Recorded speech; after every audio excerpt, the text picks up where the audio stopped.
bapake Gong tamut ndase ratu wong gragas sapa-sapa dicokot sapa-sapa dicokot Ndara Werkudara dikapake aku weruh ya ngantem Ndara Werkudara ora apa-apa kok ndrumak cekel nggon gulu Ndara Bratasena nganti ora eling dilingke Gong gah kok emoh iki nek dilingke ora eling terus nothok mbok wis rasah ngelingke eling ya karepmu ora ya wis emut den Gus Ndara Werkudara emut sampeyan niku satriya peng-pengan dicokot karo ratu kaya ngoten kok nglithakne cara kula isin eling Ndara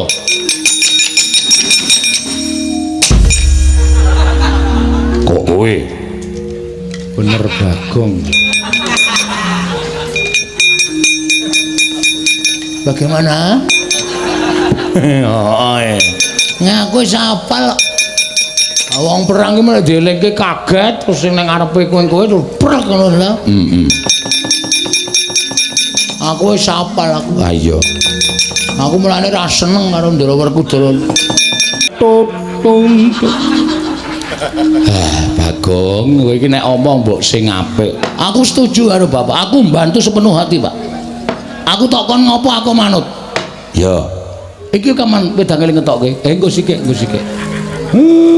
apa wis mateng tilik ana sik arang wong abdi-abdimu iki do ngeyel waduh isih suwe mer ha sebabe banyune lagi digolekke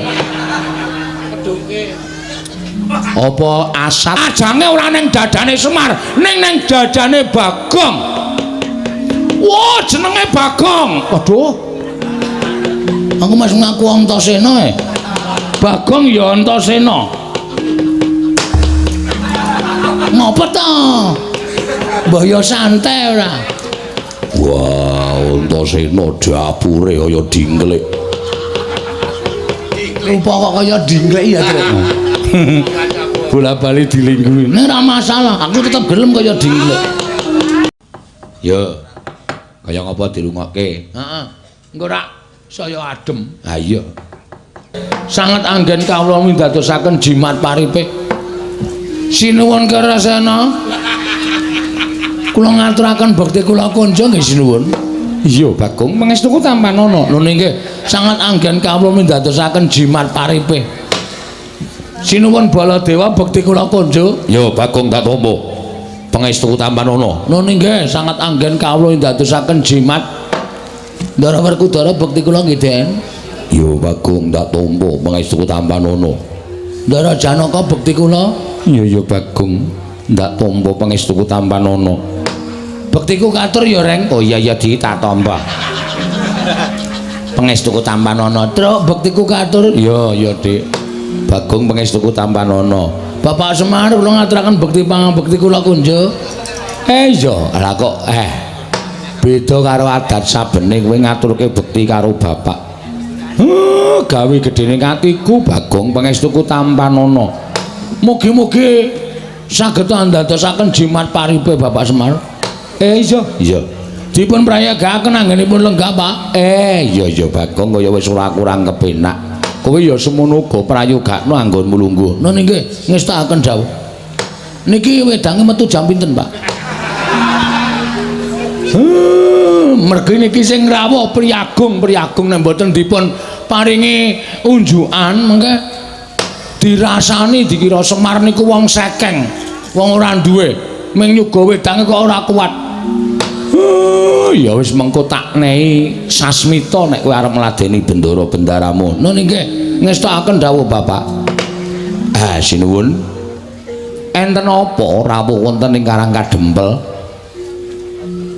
sajakipun nawung wigatos upami Semar menika kadak lepat kula mapan wonten ing pundi menawi mangke pinanggih kalepatan kula badhe kapatrapana pidana kula mboten badhe selak ning nek Semar niku mangke badhe nampi ganjaran terus lelabuhan apa sing pun kula tindakke Ndara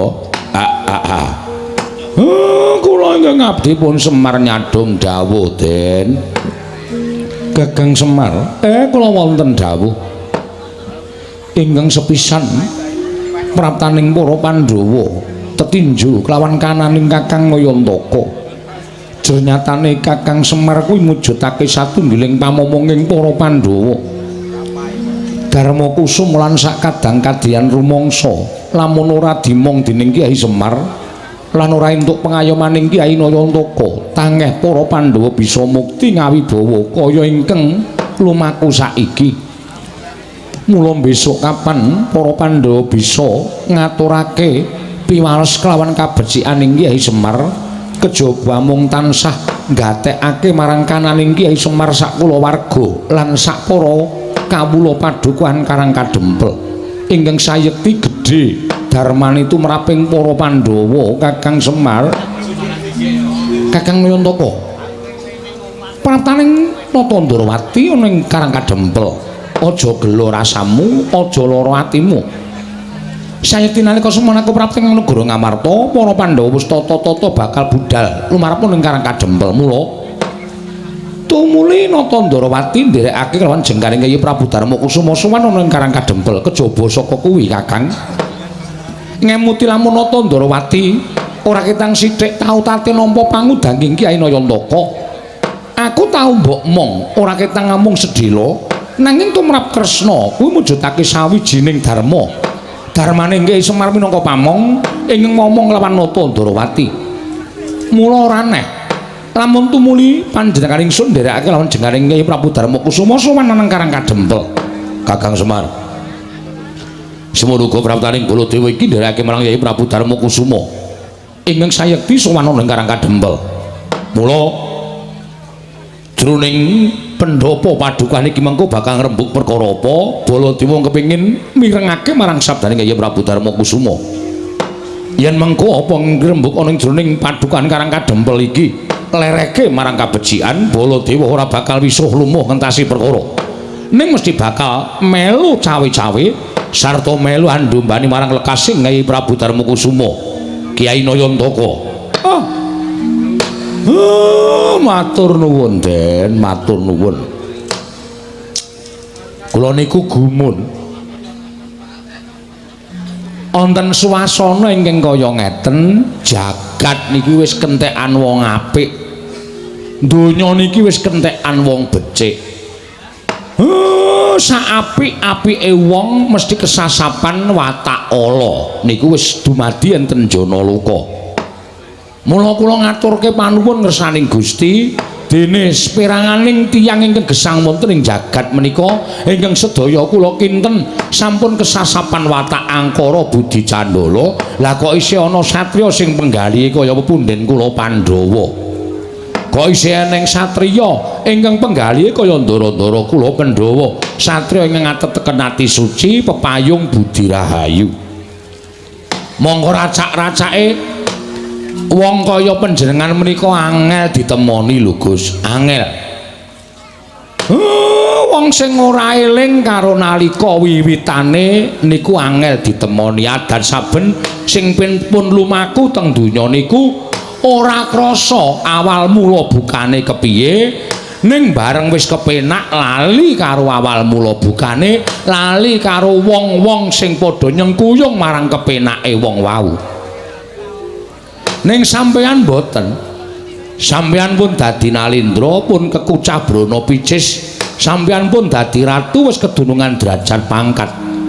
Ning isih eling karo pamomong kaya Semar, isih eling kalih anak-anak kula, isih eling karo kawula sak padukuhan Karang Kadempel sing tansah nyengkuyung dhateng panjenengan. Monggo racak-racake aja kok nileki kalih kawula.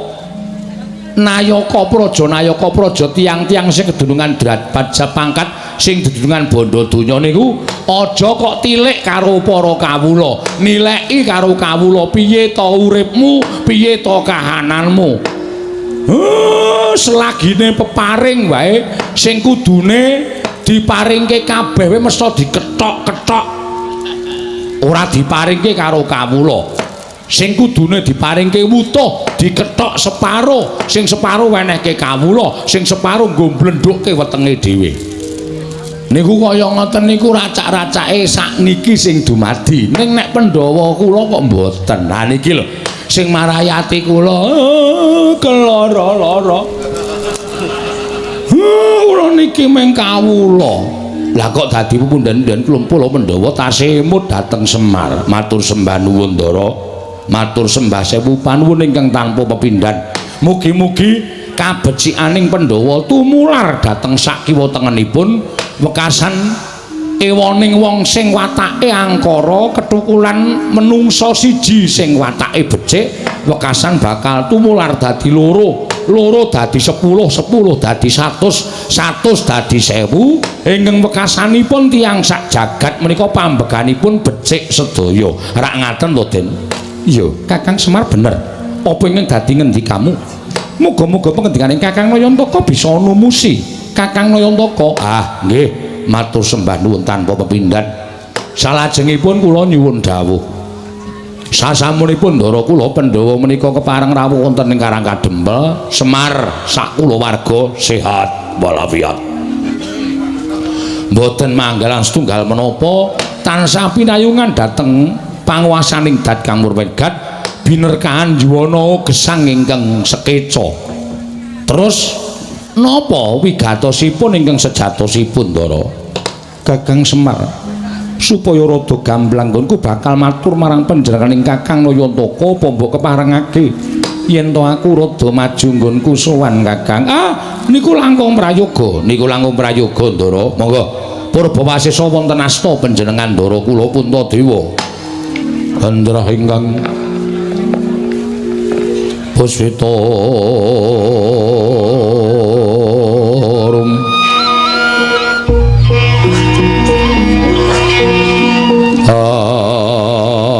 Silring samirana mrih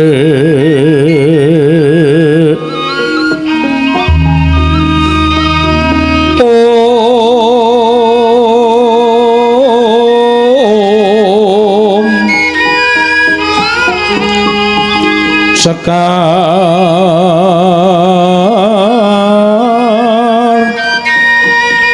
kadung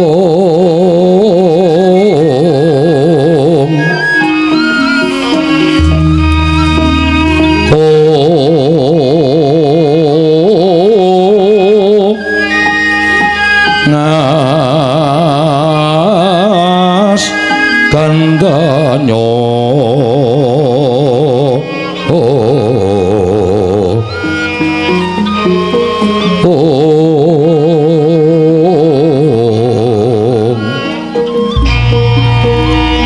Maweraras Ernaning driya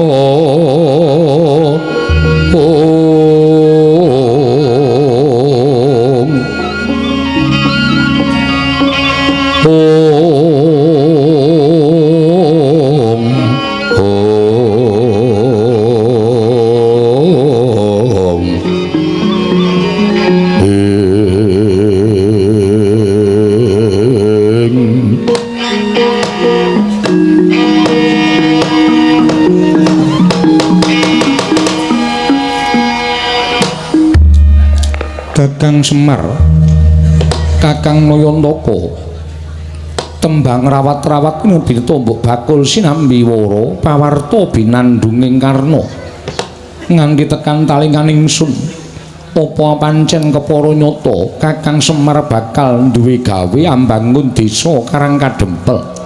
Kakang Maradyagi wangsul ana pitakoning Nalindra ing Amarta iki Kakang Semar. Mangke riye niku sing kandha sapa niku? Sing ngabarke nek kula lajeng bangun desa sinten? Akeh para kawula ingkang wis padha rerasanan satemah nganti tekan talinganing Nayaka tumulya piranganing Punggawa Ngamarta ingkang munjuk atur kelawan panjenenganing sun. Kakang Semar aja mbok tutup-tutupi. Aja nganti Kakang Semar duwe gawe para Pandhawa ora mbantu marang Kakang Semar dosa apa ingkang disandang dening para Pandhawa. Mula pitakoning Nalindra ing Amarta iki sayekti mung kepengin mireng wangsulaning Kyai Nayantaka apa pancen bener kaya mengkono. Yen to pancen kateman kaya mengkono ingkang bakal kelakon Kyai Semar Pandhawa ora bakal wegah Pandhawa ora bakal owel mesti sak biyantu marang Kakang Nayantaka nanging aku nyuwun apa to ingkang bakal Kakang dadekake ana ing Karangkadempel tegese wewangunan apa ingkang jinangka dening Kyai Semar Badranaya apa wewangunan wujud gedhong ingkang magrong-magrong apa wangunaning bali desa apa wangunaning bali wismaning para kawula mula Kakang Semar kudu njlentrehake kelawan Puntadewa Kakang Semar.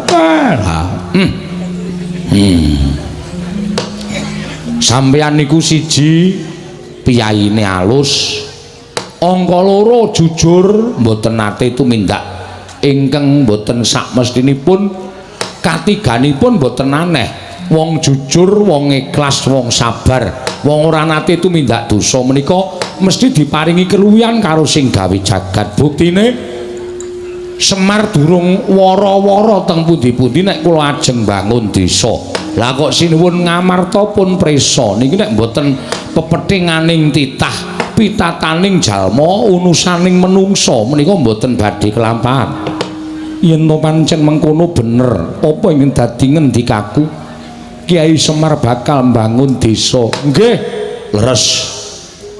Sabanjure apa ingkang bakal sira bangun Kyai Semar? Gegayuhan kula mbangun desa menika mboten mbangun papan-papan sing indah, papan-papan sing elok, papan-papan sing becik menika mboten. Nanging bangun dhateng jiwa kamanungsaning kawula sak Karangkadempel, sak desa Karangkadempel. Supados tetep manunggal, rukun guyub, tetunggalan nyawiji, mboten dipun pisahaken menapa-menapa. Kula niku ling ngrukunke kalih kawula menika nganti sikil tak nggo sirah-sirah tak nggo sikil supaya padha iso ngerti marang kahanane. Lah sakniki pun dadi kaya ngeten niki, apike nggih kula becikke melih. Tegese kerukunan iki ya arep tak gawe sing saya apik, sing saya becik. Cobi to mang penggalih. Semar niku dudu sapa-sapa, Semar niku dudu sinten-sinten mung kawula, kula niku mung batur. Nadyan akeh sing ngendikake rek Semar niku Sanghyang Ismaya. Monggo le ajeng ngondo kali kula, le ajeng ngrasani kali kula nek kula niku Sanghyang Ismaya. Ning tumrap kula Semar niku ora rumangsa titising dewa. Kula nggih ming menungsa lumrah mawon. Lah kok dadi akeh piranganing kawula sing sami mlempak wonten ing Karangkadempel kepengin urip teng Karangkadempel. Malah tiang-tiang manca negari, tiang-tiang liyan kebrayan, liyan desa, liyan negari sami mlumpuk wonten ing mriki kepengin cedhak kali kula, kepengin urip teng Karangkadempel. Mula ora aneh nek Karangkadempel niku dadi papan sing maneka warna. Tata basa maneka warna. Werna kulit maneka warna kapercayan. Ning alhamdulillah nadyan beda kapercayan, nadyan beda werna kulit sedaya tetep iso manunggal teng Karangkadempel. Den niat kula mbangun desa menika supaya kahanan Karangkadempel menika supaya luwih becik. Napa-napa niku nek luwih apik mesti dadi kemerening desa tangga teparo.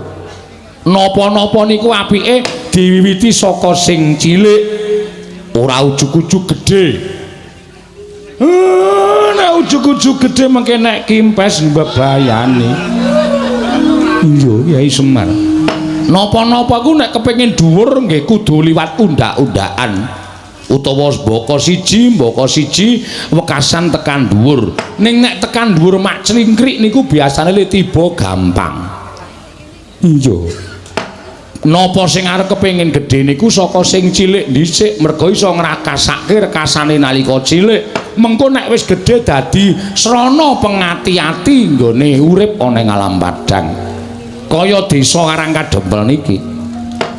Sing kula gawe rukun Karangkadempel kula gawe apik supaya tangga desa liyane padha meri. Nek pun meri wekasan kerukunan niku bakal malimbar tekan liyan desa. Desa siji nganti dadi rong desa dadi telung desa dadi sak kecamatan dadi rong kecamatan, dadi 5 kecamatan terus dadi sak kabupaten. Sak kabupaten dadi provinsi. Nah, provinsi terus dadi sak negara. Napa mboten endah negara Ngamarta diwengku dening para Pandhawa kawulane pinten-pinten suku bangsa ning nyatane iso ayem tentrem tetunggalan manunggal. Ngeyop dhateng para Pandhawa sami rukun, mboten wonten ingkang sikut-sikutan, mboten wonten ingkang plirik-plirikan. Beda agama sami rerangkulan, padha-padha ngurmati tata carane pangibadah. Beda basa ditunggalake nganggo basa ingkang wis diagem dening negari Ngamarta. Beda budaya ning padha ngugemi lan padha ngajeni marang kabudayane siji lan sijine. Napa mboten elok? Niku sing kula jangka. Kakang Semar wonten dawuh ora nyono babar pisan jebul semono penggalihing Kakang Nayantaka. Tobat Kakang Semar nganti cumengklungen nggonku midhangetake sabdaning Kyai Nayantaka ingkang duwe gegayuhan ingkang kaya mangkono. Malah ora usah dadak tedeng aling-aling kanggo kuncalane negara Ngamarta. Kresna saguh sabiyantu dak marang Kakang Nayantaka. Wih lah dalah Kakang Semar. Nadyan Baladewa semono uga aku saguh sabiyantu marang negara Ngamarta. Ning aku njaluk sesuk upama kahanan ingkang mbok jangka kuwi wis kasembadan, aku njaluk tulung mandura gawenan kaya negara Ngamarta. Ingkang wis mbok ngendikake mau Kakang. Nggih, alon-alon sedaya badhe saged kasembadan. Aku njangkung kersaning Kakang Nayantaka. Yen perlu kowe butuh ragat pira wae saka mandura bakal nyediani. Kakang Semar, nadyan aku uga njangkung marang kersaning Kakang Nayantaka. Nadyan aku mbok dawuhi munggah gunung medun jurang ora bakal silak. Wah, Semar. Nadyan aku mbok dawuhi jegur segara dadi sarana kalaksanan apa sing mbok idam-idamake. Aku saguh. Matur suwun, matur suwun. Tentrem mati kula.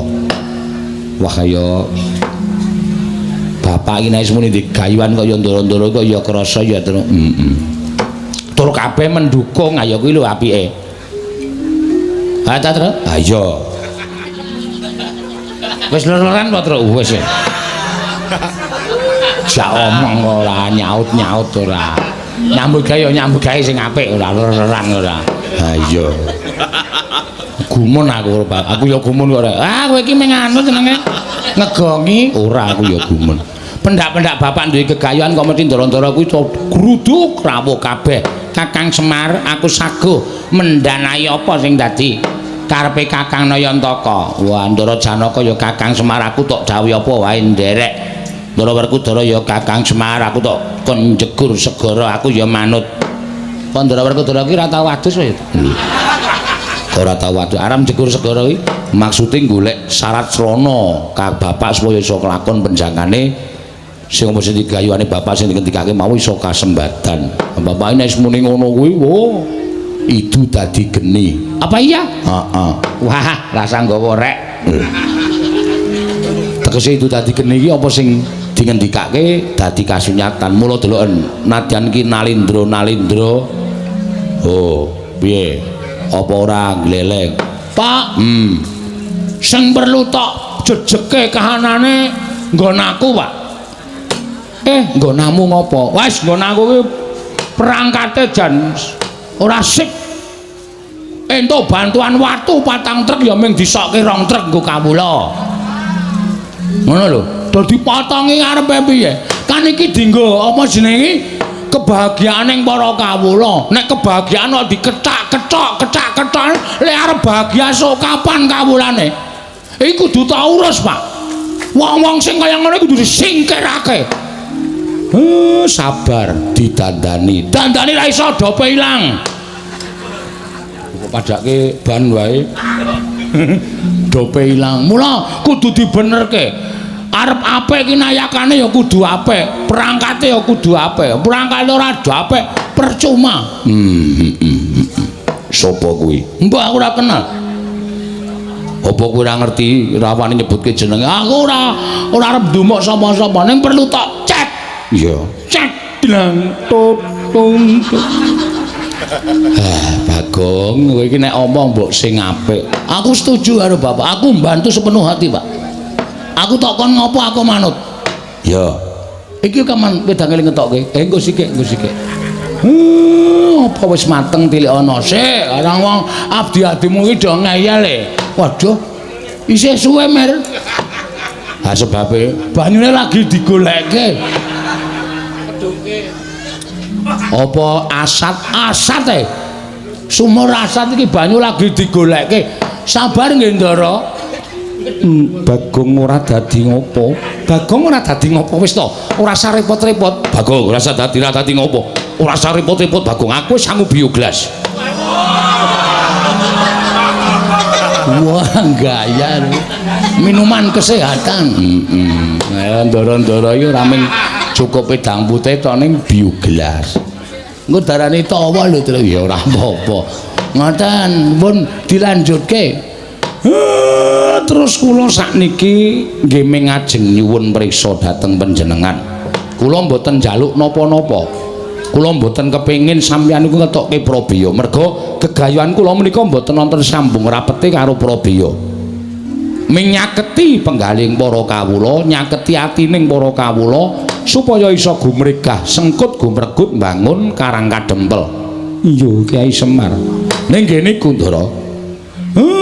Ujaring para sepuh nyebataken, ujaring para kaki-kaki sami ngendikaaken. Wong ki nek duwe gegayuhan, wong ki nek duwe pepinginan, adat sabene pepinginane arep ketekan, gegayuhane arep kasembadan. Niku adat sabene biasane godane sok nyepaki, godane sok nekani. Mula bab godha menika mangke wujude napa ndara-ndara kula suwun ampun ngantos wisuh lumuh ngentasi perkara. Ning mang bantu Semar Badranaya. Awit kula niku wong sing ora kuat tumandang karya ijen. Anak-anakku ya ming kawula, anak-anak kula niku ya ming batur. Nek godane ngungkuli kekuataning Semar kula pasrahke kali ndara-ndara kula Pandhawa, Ndara Werku, Ndara Janaka, Ndara Kresna, Ndara Baladewa. Ya Semar, aja kuwatir, Pandhawa tansah anjangkung marang kersaning Kyai Nayantaka, Kakang Badranaya. Sikra-sikra yen permana ganca, sikra ngraken awang sesangka.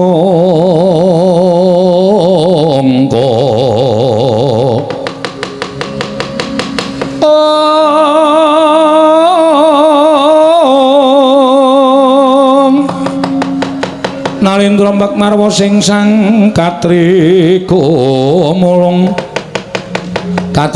mangrembak ing wadya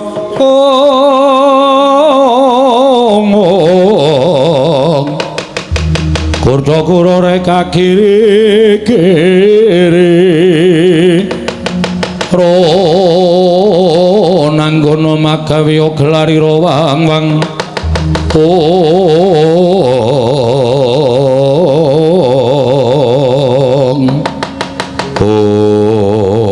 tidem madaning padukaning Karang Kadempel. Nalika semanten sami midhangetaken pandhipun Lurah Semar Badranaya ingkang pungkasan ndadosaken legek madaning pendhapi ing Karang Kadempel. Radanata ing ngamarta Prabu Darmakusuma nglenggahi kanjut minangka wardu kanyut ujare meganten wardu jare mangeca nang durung abang durung manding dasaring pertolo.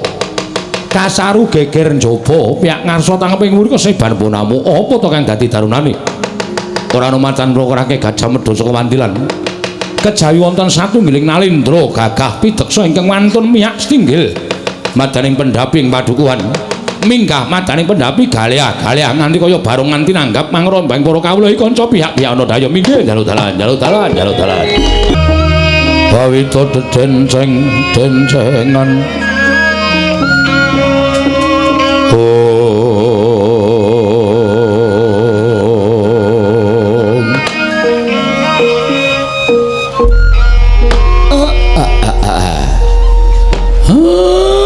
rumangsa ora dolanan kelut iki kok malah ana nalindra sandhangane ting srimbang ora karo-karuan.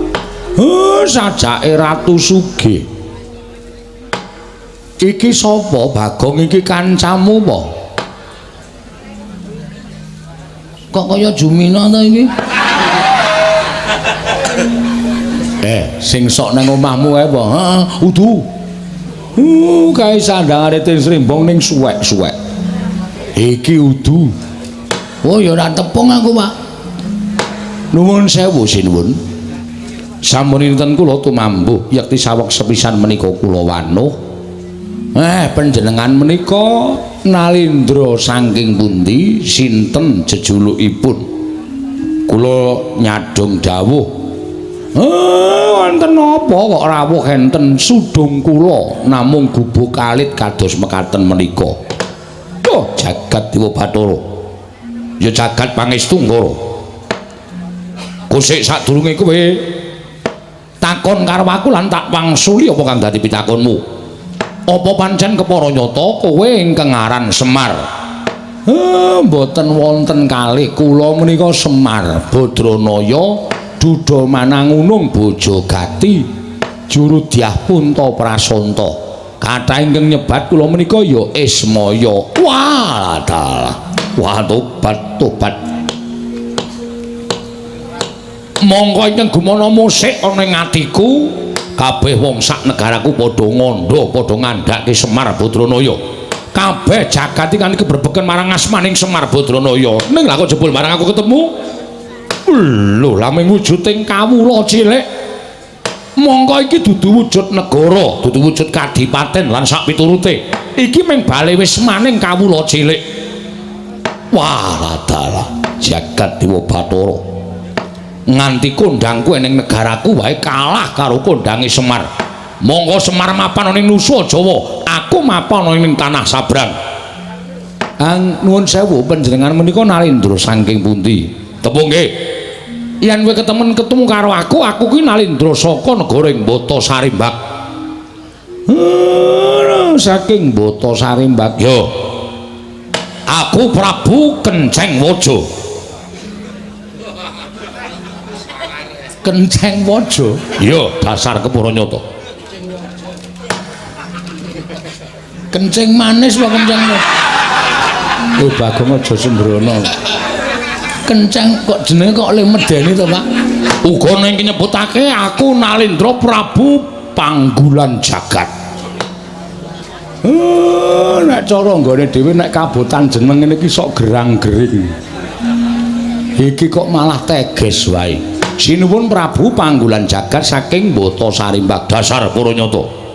Wigatosipun menapa? Rawuh wonten ing Karang Kadempel. Kusik, aku gumun karo kowe.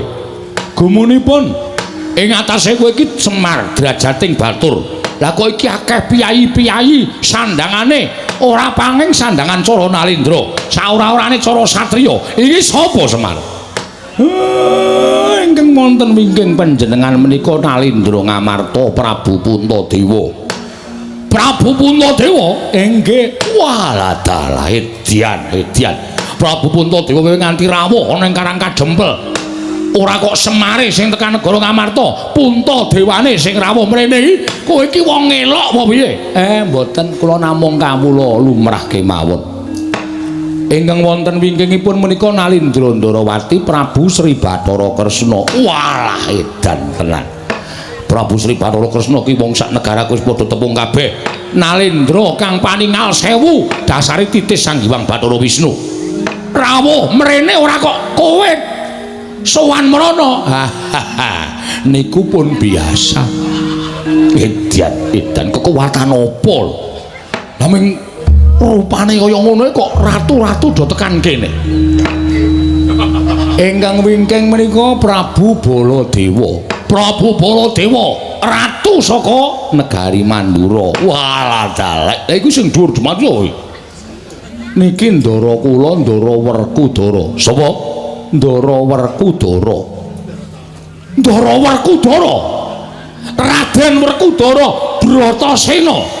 Nggih. Wah, iki. Aku kanugrahan. Aku iki kedianan karo Raden Bratasena, satriya sekti kalintang jayaning perang bebasan tinatah mendat jero menter tinumbak bengkung sinuduk putung. Ning negaraku Semar kowe tak kandhani. kawulaku padha kedanan karo Raden Bratasena nganti omahe dipasang gambare Raden Bratasena.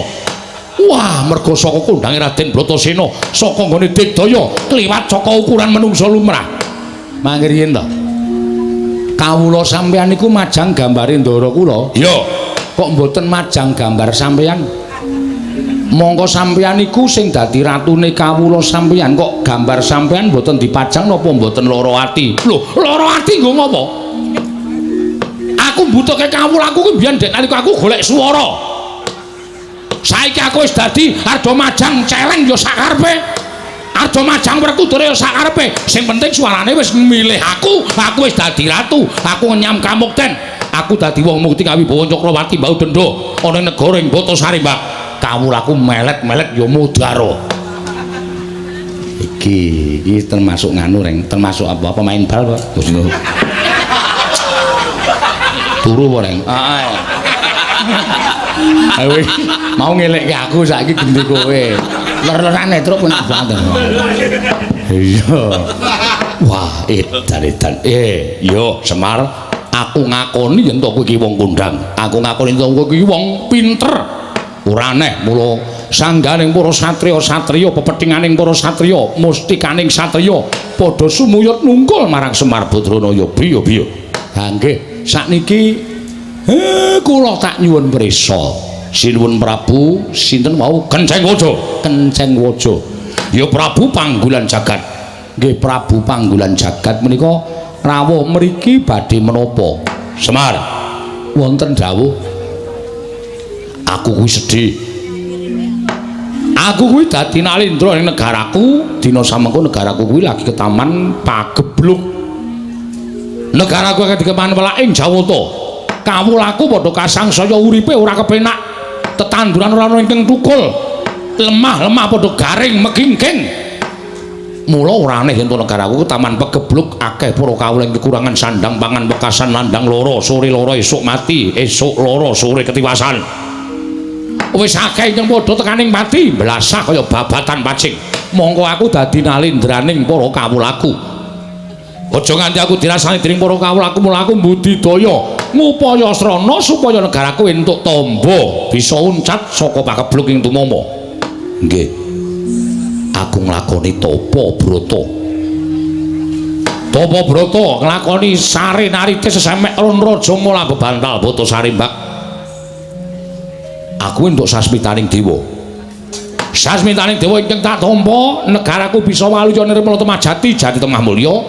Yen to ora mung telung kedheping netra ditunggoni dening Semar Badranaya. Mula sowan kono ngersaning Semar iki kowe gelem, kowe tak boyong ning negaraku ra ketang mung sedina sewengi kowe nginepa ning negaraku dadi srana waluyaning praja negaraku Batasari, Mbak, ya prajaku.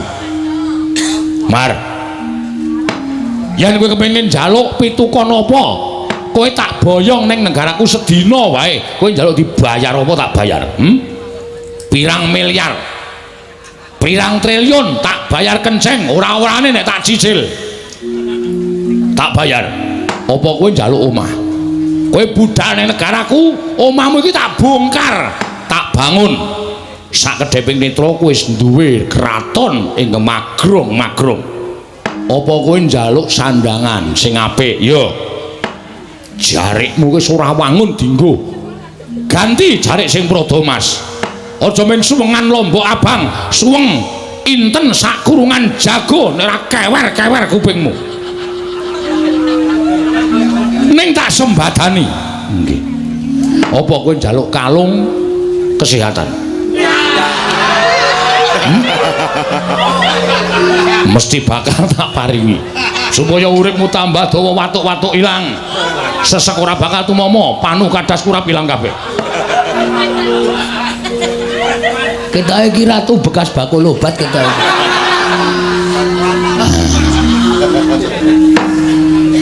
Ning yen kowe njaluk ijol wujude lemah pirang hektar bakal tak tukokake waton kowe gelem tak boyong ning negaraku Batasari, Mbak.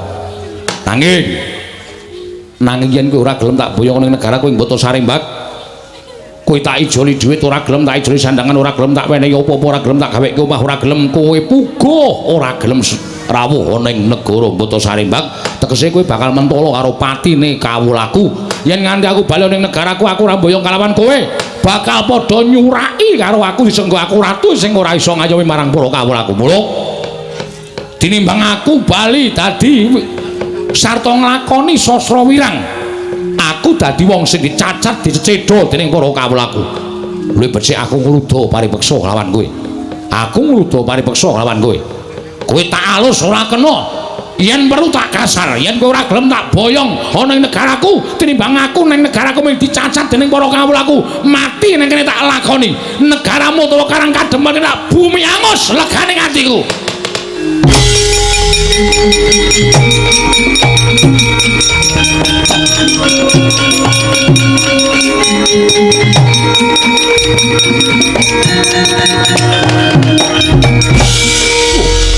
Sowoy aku ngucap bumi angus Karang Kadempel kok ana menungso matane gedene Raja Majama iki sapa iki nek nomripatmu gatena gobokmu putrane Ndara Werkudara Dardena Antasena gondene cuweke cengele nilai sedela moh alah moh sapa iki iki dudu anake Ndara Werkudara iki teleke Ndara Werkudara aku anake Semar aku Bagong aku wah Bagong iki oke kawulaku ya sing tepung karo iki jarene wonge lucu ya iso kejem ya iso lho lucu ya iso kejem ya iso kaya sagedakan iki aku aja tok anggap bergurau atau aja anggap sembrono ning kata-katamu sing kliwat saka ukuran kowe arep mboyong karo Bapak Semar sapa jenengmu Prabu sapa Kenceng Gusi Kenceng Waja ora sak penakmu dhewe kowe ngrasani Karang Kadempel ora sak kepenakmu dhewe kowe arep meksa karo Bapak Semar tak omongi ya ning tanah Jawa kene iki ukurane hukume wong nyilih kuwi disilihi nek ora disilihi ya wis nampa hukume wong takon diwangsuli ngono lho dadi nek kowe arep boyong karo Semar nek gelem ya boyongan ora masalah nek Semar ora gelem aja pisan-pisan meksa karo Semar mergo kowe arep berhadapan karo Kapolsek Karang Kadempel Kapolsek kok wetonan Soping kok dadi Kapolsek ya men cerewet napa mbone ora iso crita iki rasah crita bang kowe butuh sekolah barang kowe ngapa cerewet trek meneng iki lagi tantang-tantangan malah di sapenake dhewe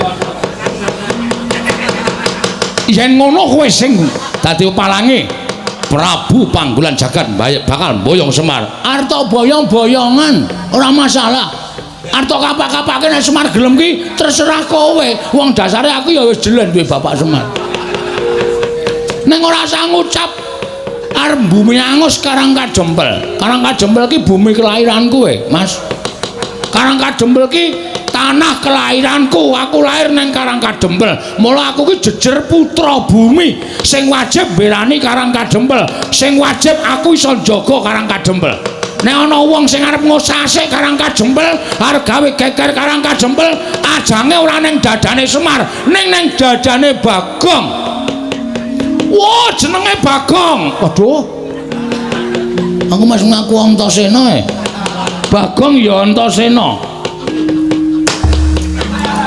ngapa to mbah ya santai ora wah Antasena dapure kaya dingklek rupa kok kaya dingklek ya bola-bali dilingguhi nek ora masalah aku tetep gelem kaya dingklek tenan aku nek dilingguhi mangap aku ayo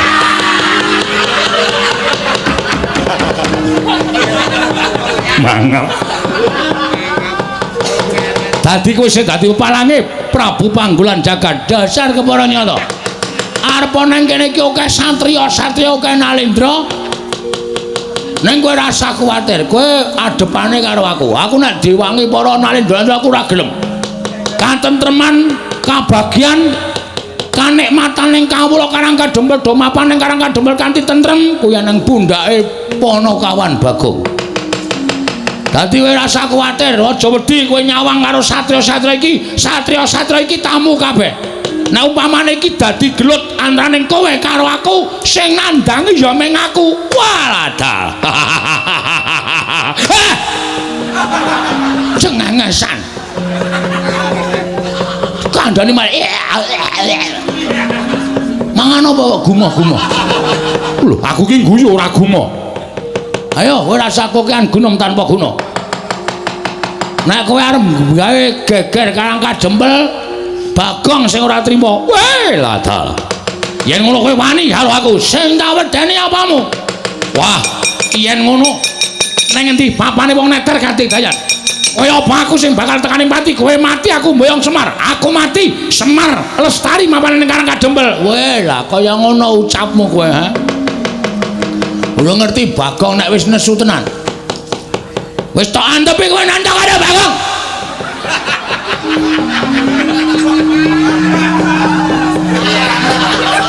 Lah Kresna guyu ngopo? Bagong niku lho. Lastri nyawang lho nesu kok sakarepe dhewe. Omonge cepete ra jamak-jamak. Ratune kok ya betah-betahe ngono lho. Wong saka kene ambune wae abape batang tok kok. Kok ya ratune iki tanpa lunga. Warane karo bangunan.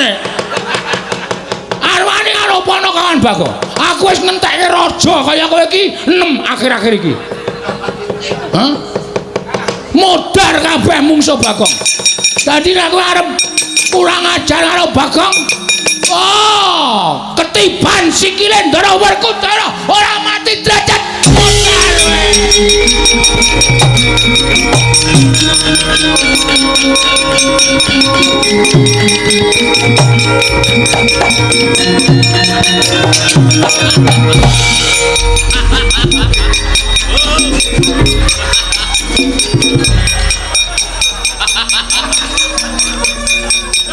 Wah.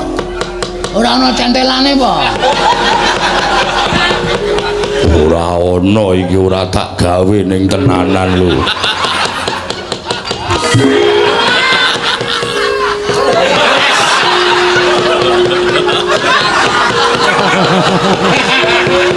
Sajake sing natah lali mbiyen. Kudune ana centelane kok ora ana centelane.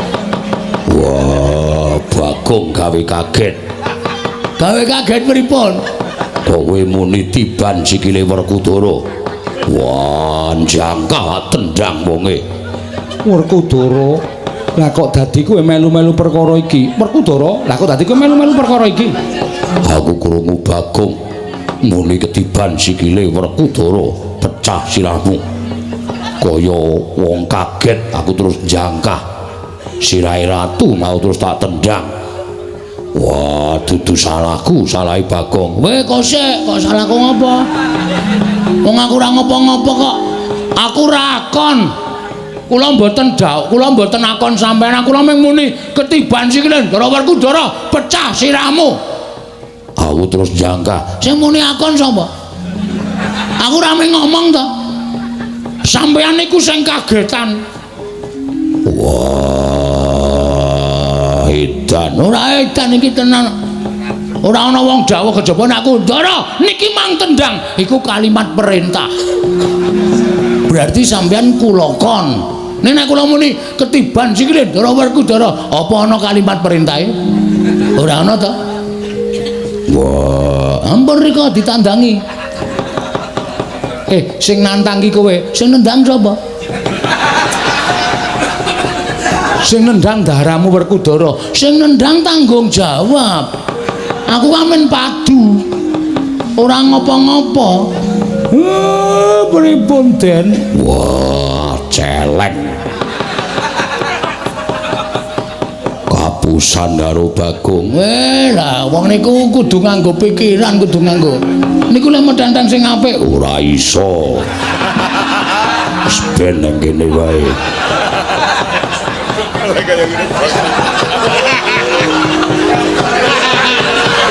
Sajake lali dinggeti sithik ngono lho. Men kukune niku cemantel dadi. Niki aluse ra jamak-jamak iki dadi bablas.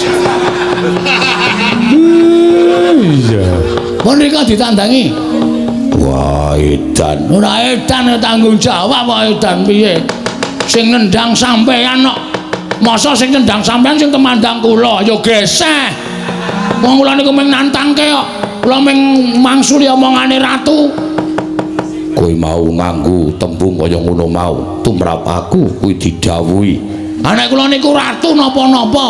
Wong kula Ponokawan kok dawuh bendara ya ora mungkin. Wah, ning yo tak kira-kira bener Bagong. Bagong ki ora ana tembung akon karo Werkudara. Mesine Werkudara kudune tanggap karo ukarane Bagong, aja kok sakepenake dhewe. Gandeng sing nendang Werkudara sing tanggung jawab Werkudara. Oh, dan ora balaku keh. Ayo, pripun? Werkudara? Iya. Bagong bener kok. Lah wong nyatane Bagong mau nipe Bagong? Ketiban sikile Werkudara. Lho, kuwi ora ana ukara dawuh to.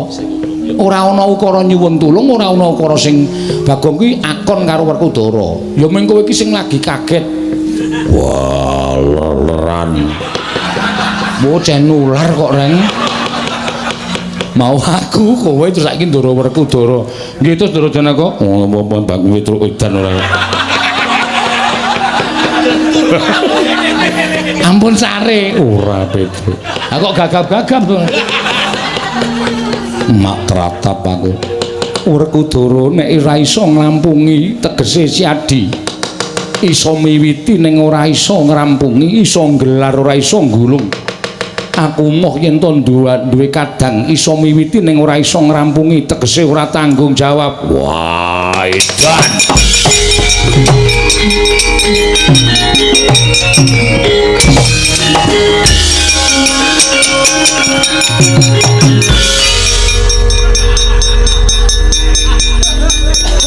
Ngono lho karepe. Mengar lungae kok ngantel ndas. Wer, Gong. Nek krungu lho. Ora ngajar ora penyakit ora tututane lho. Aja rasa. Aku padake cajire iye. Dianggep aku wong lho wedi karo Ndara Werkudara.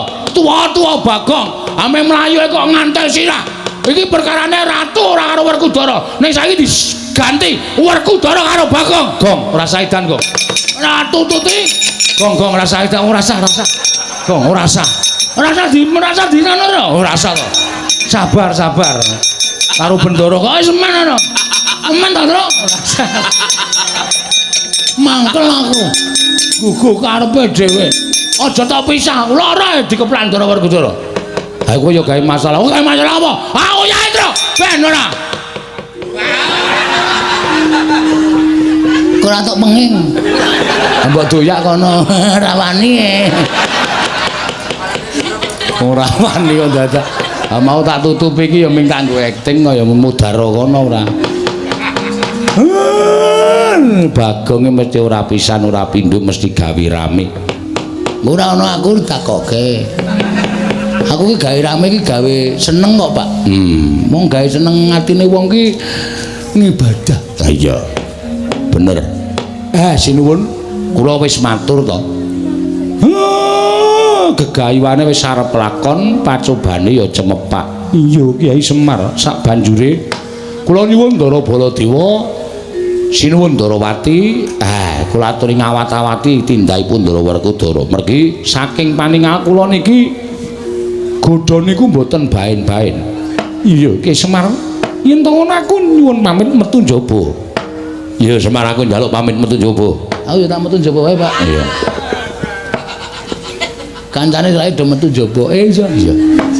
Ndara Janaka nyuwun tulung nggih dipun tentremaken nggih Ndara. Iya Ponokawan Bagong. Reng ayo reng manunggal sayuk rukun gotong royong njaga perdamaian Karang Kadempel. Aja nganti klebon menungsa kaya Prabu Kenceng Paja karo ya Prabu Panggulan Jagat mau. Iya karo calo karepe truk barang ya, Tru. Ayo. Ndak nggo dukani bapak. Ndara Puntadewa monggo kula dherekaken manjing sak lebeting Bali Wisma.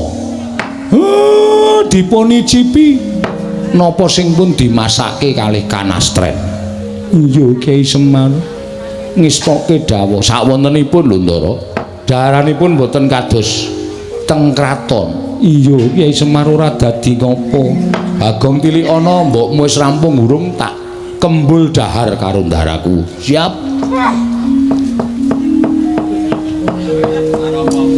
Wis, Pak. Syukur. Jangan lombok. Tempe. Ora ana iwak-iwak apa to apa. Ana siji pupu tak icipin tak, Pak. Iki nggo aku lentuk gendurenan wingi sore tak nget Wis ana-anane karo krupuke mlempem dicokot wani. Iya, wis ora apa-apa. Monggo Den. Sami mlempak wonten ing sudung kula sarwi sesanti kamulyanipun mugi tansah manggya yuwana.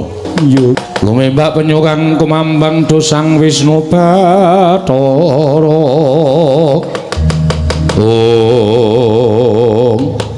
Wonten dawuh sinuwun. Ngawi sangganing para Wadabala. Kewareng ingkang ngabdi pun tumenggung Prawara Kendra Cemadung dawuh. Nggih, nadyan kula tumenggung salukat katun Barat Cemadung dawuh diweji. Saperangan Wadabala saka ing Bata Sarimbak dina samangka jondhok kendhani kula dantanang Malkepara Kencana. Merga nggonku bakal mboyong Semar ana ing Mepalangi. Lho, sinten ingkang matur Mepalangi Paduka Gusti kula ingkang sinuwun. Ora ana iki kejaba mung atmajaning Lurah Semar Badranaya. Ingkang wani sekecap bersekecap mangsuli kelawan Nalindra Ratu Gustimu Prabu Panggulan Jagat. Sajaipun sampun suwuk nyawanipun. Atmajanipun Lurah Semar Driwantun lan panjenenganipun Gusti kula ingkang sinuwun. Mula kula jambak kendhani umur dandan Kepara Kencana dina samengko ketapno para Wadabala. Kawinan bumi angus kanang kadempel niki lajeng pangkatipun abdi benjang menapa ora ketang sambung obor colok lintang mangkato dina iki niki ngestaken dawuh.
Pinututi lamun katututan lamun masa prawira digdaya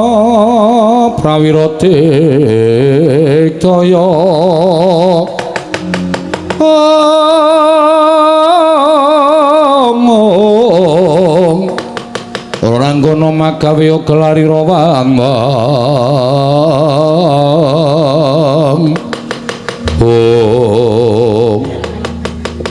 sapa ana satra kanthet ngeyayet bringo sing uler geni tumpangke kuping kiwa tengen aja mati tanpa aran iki Wadyabala andaning Prabu Panggulan Jagat dasar para nyata sapa lho dhisik ngaku tumenggung Prawara Kendra tumenggung Prawara Kendra dasar para nyata kowe sapa Senopati Ndrawati Raden Haryostyaki ayo endi Semar bakal tak boyong nganeng negaraku dadi srana waluyaning projeng Bata Sarimbak nggone ketaman pegebluk kena boyong Semar watune iso nyempal bawa kiwa tengening Setyaki piye kena boyong Semar watune iso nyempal bau ki wetenge ning Setyaki babu Rawa wani arau sing tawedeni apamu lena pangen tebak dadamu kene marganing patimu singa lena prapteng lalis menggung prawuh kidul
cocok tumbak jebol dadam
mati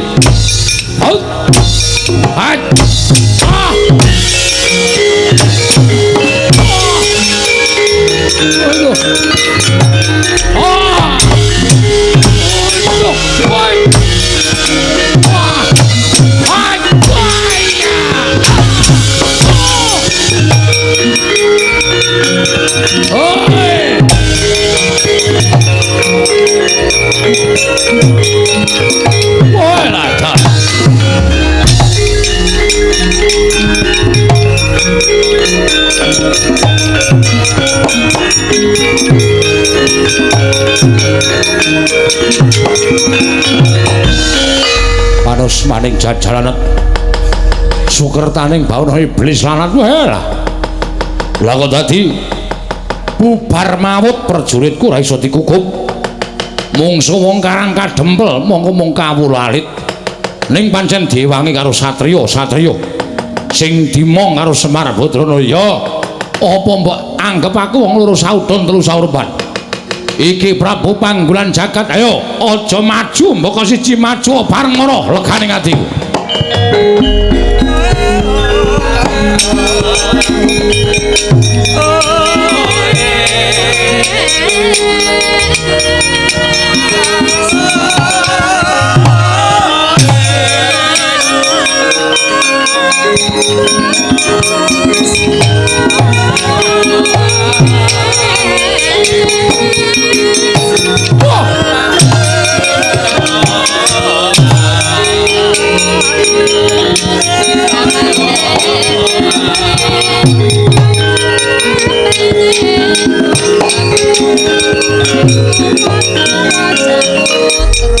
Soy Raden Setyaki dasar Paranyata.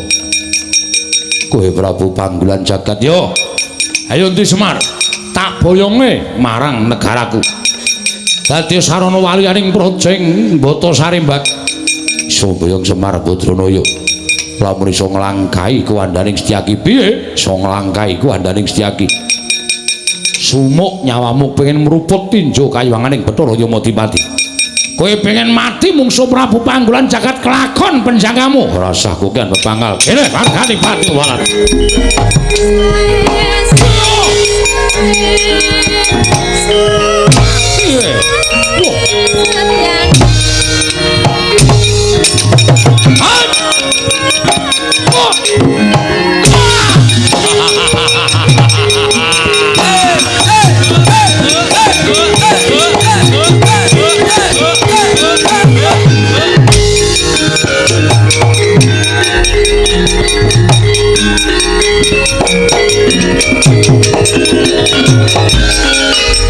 Sambat ora bakal iso nglawat cokot kupingmu sirna margolaya apa mbok anggap wong loro saudon telu surwan.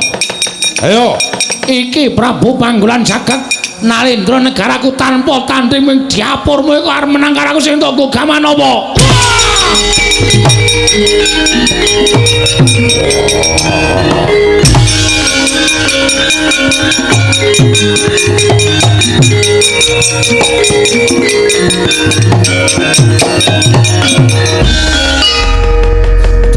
Den Ndara Setyaki wongmu Ndara sampeyan iku Senopati negari Ndarawati kok dicokot karo ratu kaya ngoten kok terus gletak ngisin-isinke ora sembadane maju nomor 1 kok mung dicokot ratu kaya ngoten kok njur ora eling Pradasira niku nek cara kula isin wongmu Den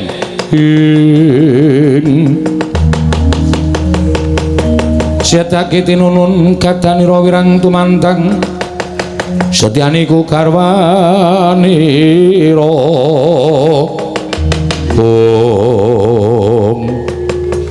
Petro non ora ngerti sangkan parane nyokot karo janggaku nganti ora eling. Wah, Ndarawerku Dara ngamuk.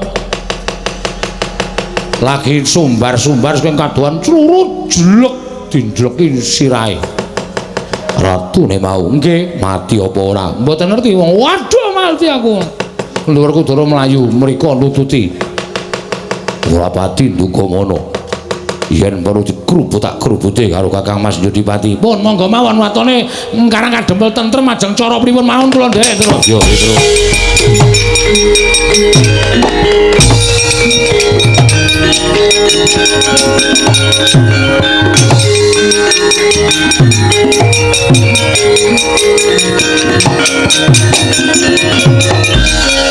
Wah, Raden Werkudara.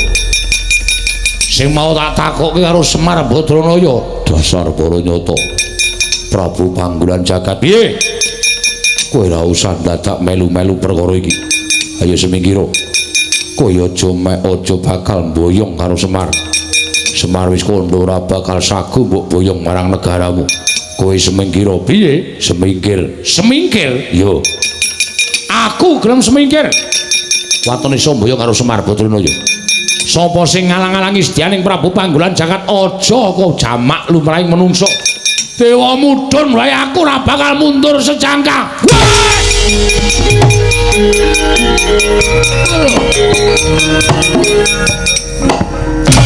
Wah, wah, wah.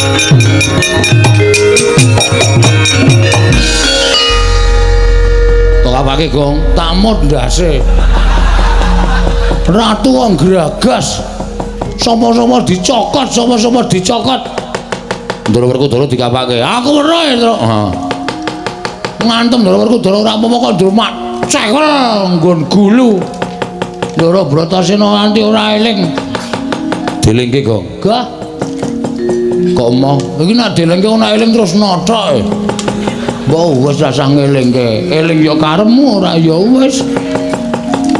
Emut Den, Gus. Ndara Werkudara emut. Sampeyan niku satriya peng-pengan dicokot karo ratu kaya ngoten kok nglithakne cara kula isin. Eling Ndara.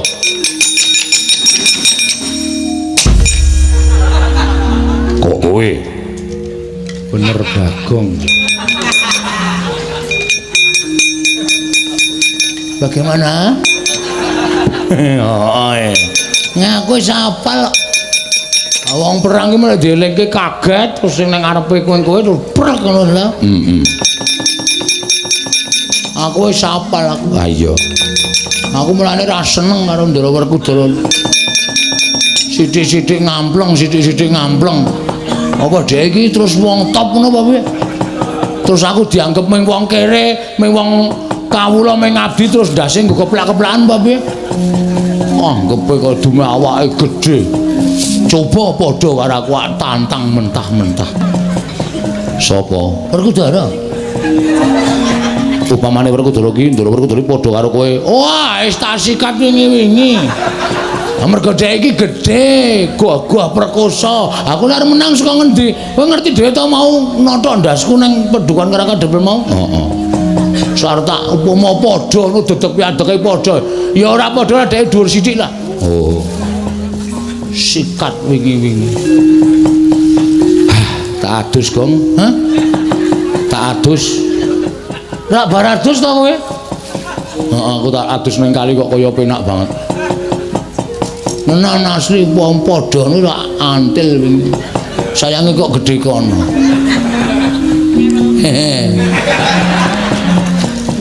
Sopo sing padha karo kowe? Petro.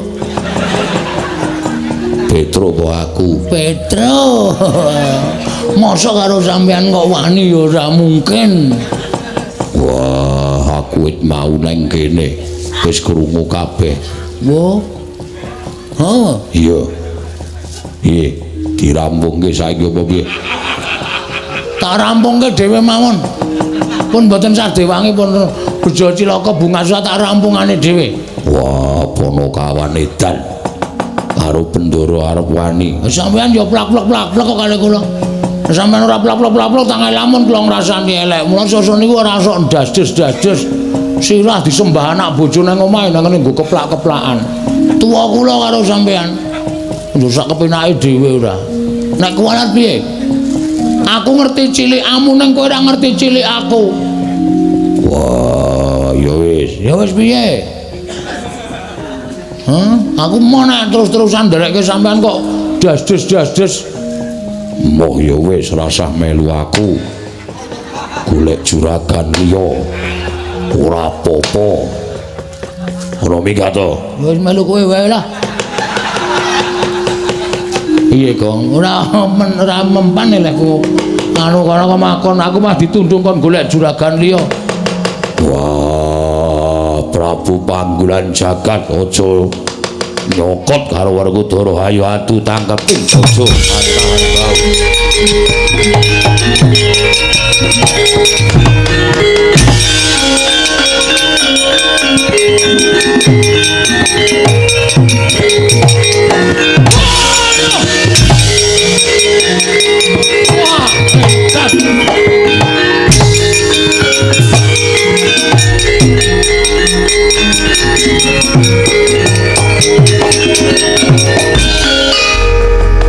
Menungso ratatanan kekuatane ngedap-edapi piye.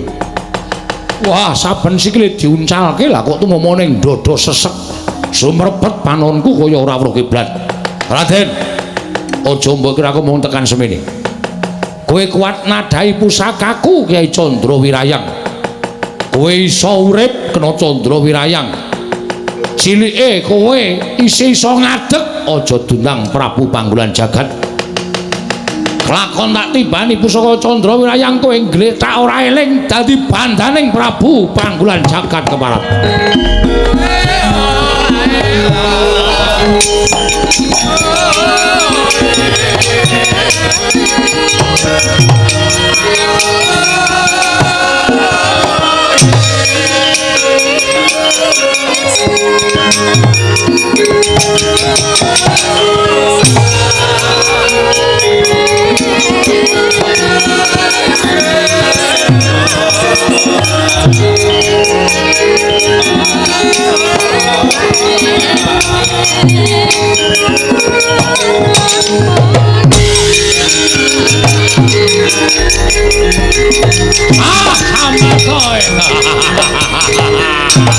Ayo, amok lekane ati.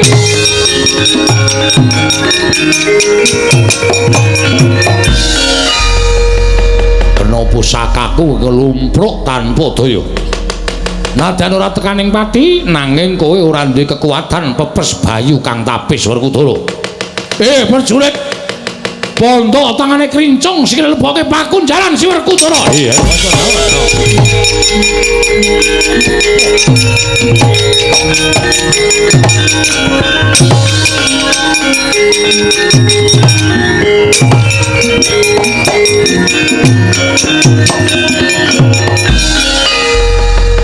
Ndak sawaska kadohan adyan aku durung tau tepung.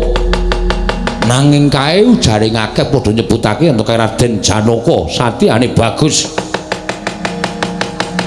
Gaya teja pengawak tirta pamlujenar kaya kencana sinanglik.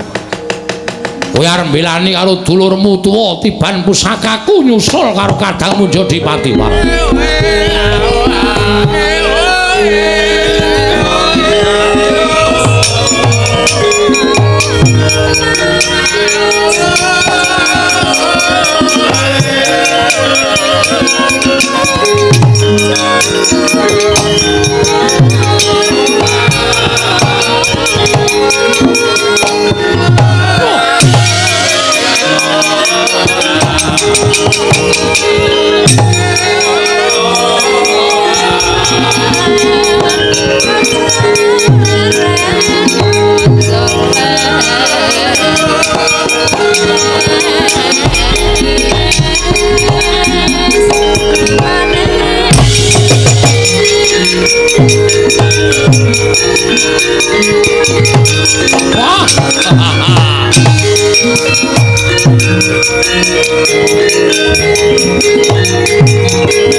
Tiban pusakaku ora eling Purwodaksina kowe Janaka. Alah dalan nadyan kowe kondang dari langing jagat lan curing bawana.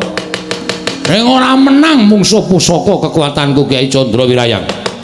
Prajurit iki leboke pakunjaran dadekke siji karo kadang itu.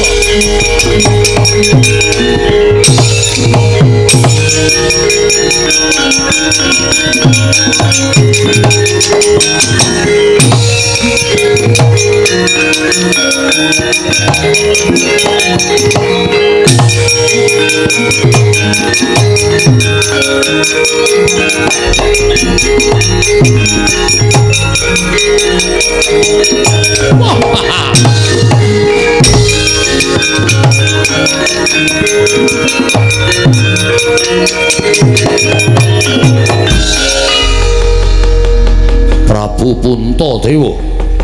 Inggih sinuwun. Sewu-sewu kalepatanipun ingkang abdi tadah wadana. Ngantos kula wantun merpeki dhateng jengandika Gusti kula ingkang sinuwun ing Pambata Sarimbak. Sinuwun Prabu Panggulan Jagat. Krana kula sampun nyumurupi bilih kadang kula kekalih Werkudara lan Janaka.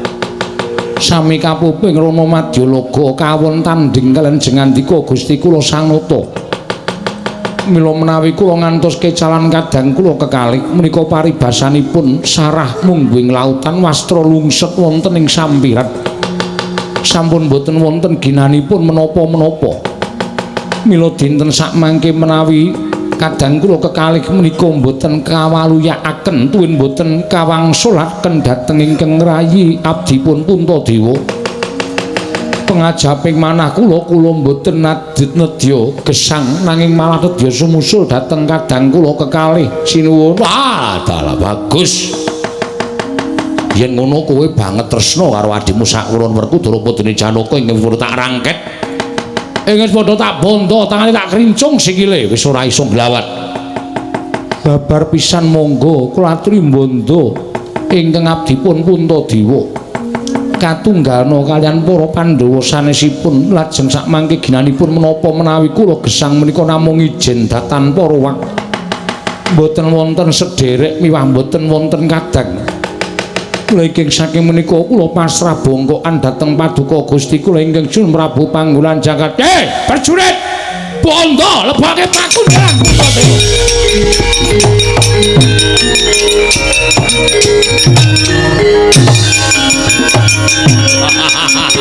Ayo sapa meneh?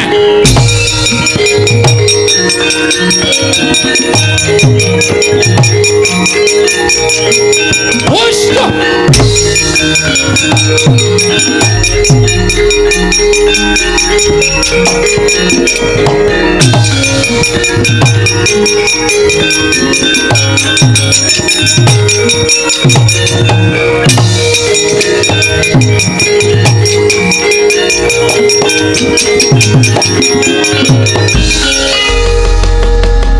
Petro mlayu-mlayu ning ngopo? Matur Ndara Baladewa sewu lepat diagung mangsami nggih. Yo, eneng ngopo? Piye kabare peperangan jroning Karakadempel? Werkudara ingkang nalika semana sagung ngundurake Prabu Panggulan Jagat. Lah kok dadi ora ana kabare malah kowe mlayu-mlayu kaya bocah cilik iki eneng ngopo? Sewu lepat nyuwun pangapunten. Nggih. Kula munjuk atur ngesanipun Sri Prabu Baladewa. Yo piye? Kok semanten kula nonton ingkang sami perang Ndara Werkudara nggih majeng, Ndara Janaka nggih majeng. Yo. Pinanggih kan Prabu Panggulan Jagat sing ajeng boyong Bapak Semar. Yo sabanjure. Dumadakan sareng sami aben ajeng. Ndara Werkudara. Lho. Kowe kok nangis ngopo? Ndara Werkudara sinuwun. Bendaramu Werkudara ya kene. Ndara Werkudara kenging painah. Painah iki sapa? Apa, Gong? Panah, painah ora. Sing apik lho. Panah. Hah? Panah. Panah. Kenging panah. Ndara Werkudara nglumpruk tanpa daya.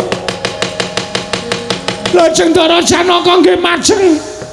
Ndara Janaka ya nglumpruk tanpa daya. Lajeng Ndara Puntadewa ya maju. Ndara Puntadewa ya nglumpruk tanpa daya.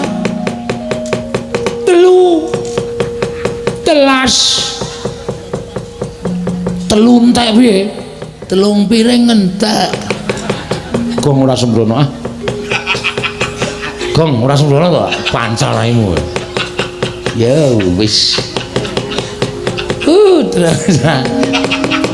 Ndara Puntadewa, Ndara Werkudara, Ndara Janaka kepikut musuh. Lah iblis larat. Gugu karepe dhewe Petrus mingkro ratune tak golekane tak ajare legane ati yo.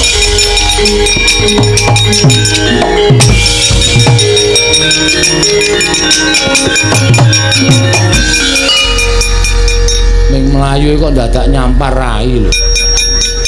Mesti kulino aku. Lamit. Ya ngopo iki ora? Dadak nendang barang ora. Nendange ra bener. Tak paske moto entuk pipi. Aku tegelen kowe kok nek ngepaske moto kuwi. Men sakan kowe. Hati-hati ya Gong, muga-muga Ndara Baladewa kuwi iso ngrampungi karya Den. Ngatos-atos Ndara.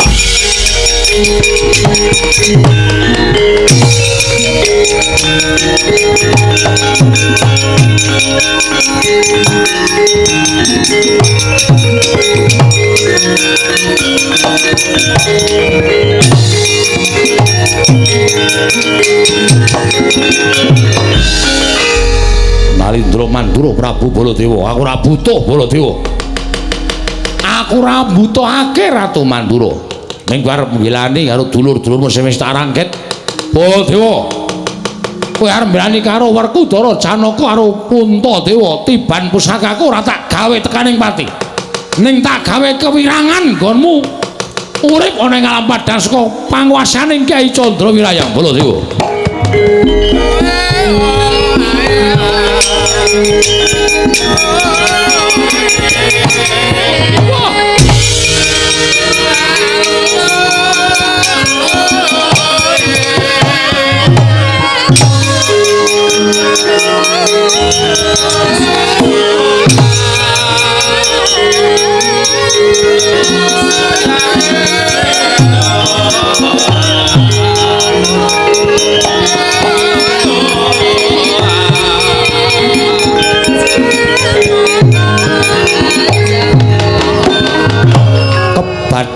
Kaya kilat kesit pindha tadhit lambahing jemaring Kyai Candrawirayang nalika semanten Nata Mandura datan ngraita kenging dadane parandening mangke boten sirna margalayu nang paring Jawata ical wujuding Nata Mandura ana wujud sardula sak gubuk penceng gedene kaget kandra kasasangya para Panakawan wau.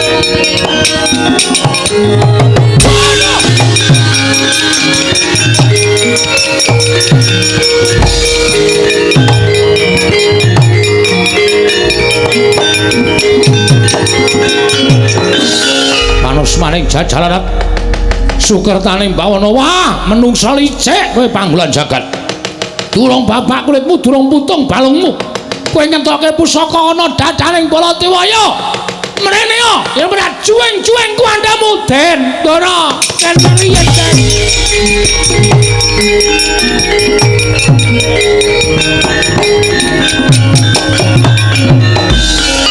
Petro ngopo Petro Petro ngopo sampean kok mboten krasa sampean le tumbas jaket teng pundi jaket dengkulmu mlocot iki aku arep nesu nggih ning sabar iki mengko sampean ngerti niku mesti sok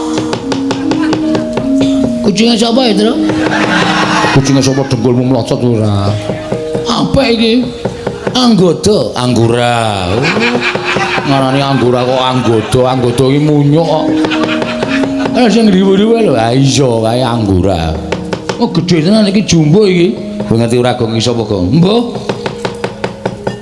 Den piye ngerti ra lho kok iso ngono aku dhewe ya ora ngerti ming Prabu Panggolan Jagat kok ngeculke selang biru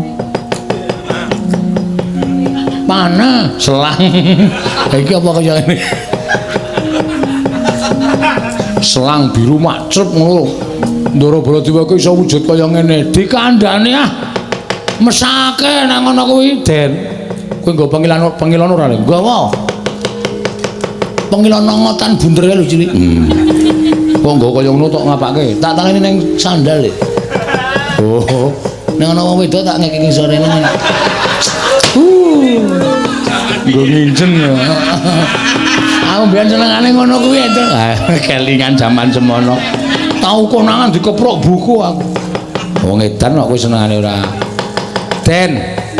Sampeyan mang ningali suku panjenengan to? Apa ora krasa wujude? Lho iki waduh mati aku kowe.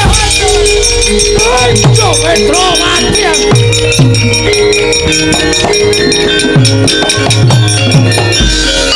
Waduh mati Petro iki aku piye iki? Petro iki aku dadi kaya ngene iki piye Petro? Lho dhewe ya ora ngerti. Sampeyan kenging panah nesu-nesu wae terus ngerti-ngerti wonten kebul makbul. Ilang wujud ing dara bola dewa wujud macan. Waduh Petro, ati aku. Lah iki aku ora iso bali nang Mandura nek wujud kaya ngene iki. Iki piye Petro? Kula dhewe ya radong ratune ya digdaya tenan. Piye kok? Ana manut aku golek sirkus. Iki didol ning sirkus payu larang to. Tenan lho. Macan bisa bicara. Bagong tak kletak dasmu mudhar ora aku. Ora sembrono aku ki ratu, Gustimu didol ning sirkus ki apa? Ora usah dijelaske nek malah butuh wektu. Ngeten mawon. Piye Petro?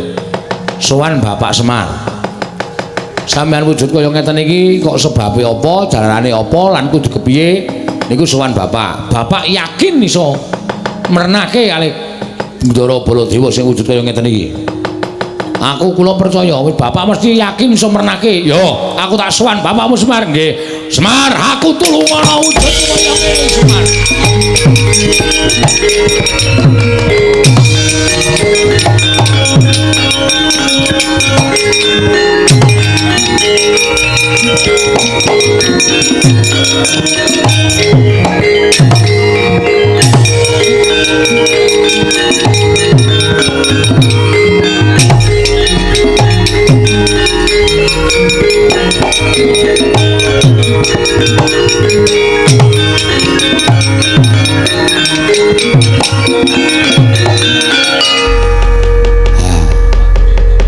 Petro iki sapa Petro? Niki sinten nawa Ndara Baladewa, Pak. Ndaramu Baladewa? Nggih. Lah kena ngapa? Kula ngetutke kena panah terus dumadakan nguran wujud dadi Sardula kaya ngeten iki. Blegegek satulita mel Semar mati aku. Aku tulung ana Semar, aku tulung ana. Semar piye kanane kaya ngene iki? Nggih. Nuwun sewu, niku sampean ora luput ora kleru ning pancen niyate diwirang-wirangke karo panggolan jagat. Pusakane panggolan jagat pancen digdaya. Napa sing dikarepe panggolan jagat iso kaleksanan iso kasembadan. Ketitik sampeyan kena pusaka iso dadi Sardula kaya ngoten. Aku ora iso bali nang negara Mandura. Aku tulung ana Semar. Aku tulung ana iso bali nang negara Mandura pulih kaya wingi wujud nata Mandura Prabu Baladewa. Nggih, nggih. Ning enten syarate. Syarate apa? Miturut petungan kula sampeyan iso dadi Baladewa malih wujud menungsa lumrah.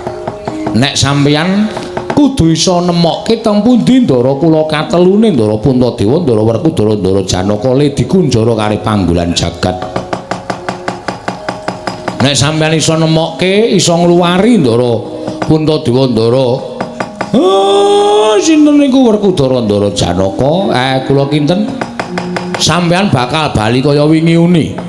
Ning nek sampeyan ora iso nemokke Gusti kula katelune, lha nggih sampun nyuwun pangapunten. Kula ora iso pripun-pripun sampeyan tetep wujud kaya ngeten selawase. Aduh mati aku Petro piye? Anggen niku kudu dileksanani goleki mawon. Mula sampeyan mang lunga saking mriki mang goleki temu didurunge Ndara Puntadewa, Ndara Werkudara, Ndara Janaka le dikunjara. Kula kanteni anak kula Petro Nala Garing Bagong. supaya sampeyan aja nganti dioyak-oyak wong desa, dioyak-oyak para kawula disengguh macan tenanan. Yo. Sago mboten? Yo, aku sago. Nek pun sago, mriko mang mlampah liwat mburi mriki mawon ndak ketemu panggonan jagat. Petruk Bagong daramu iki tutno. Waduh. Tutke macan, Gong. Ayo wis mudhun derajate. Mau ngetutke satriya saiki ngetutke macan. Ora apa-apa. Engko nek ngele ati dikresak. Bagong aku ora doyan daging. Macan kae aku pangananku kaya menungso. Oh nggih pun, soalé mengko nek tiba-tiba sampean lapar terus kula pas nunggu sampean terus maem ya cilaka temen Endro. Ah iya. Pun monggo den kula dherekaken. Ayo Petro aku turno. Monggo Gus kula dherekaken Pak, kula tak ngetutke anu napa macan. Ya sing ati-ati jaganen aja nganti dioyak-oyak wong Karang Pradesan.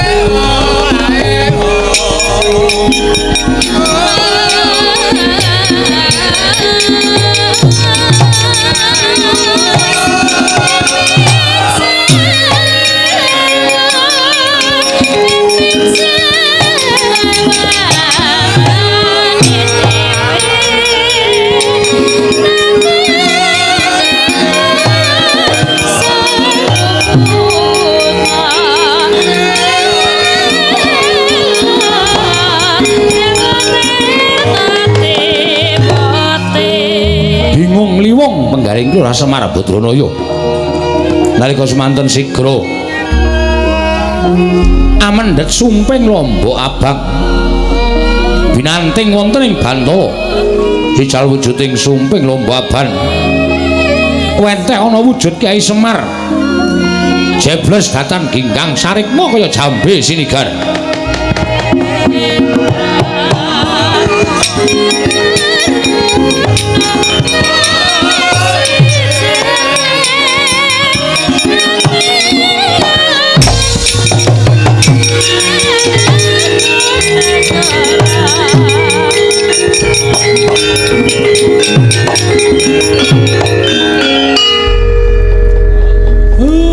Semar kowe gaweanku kowe tak utus yen mengko ana ratu sing tekan kene arep mboyong karo kowe manuta aja selak ya mesti wae ratune ora bakal ngerti nek kowe iki gaweane Semar.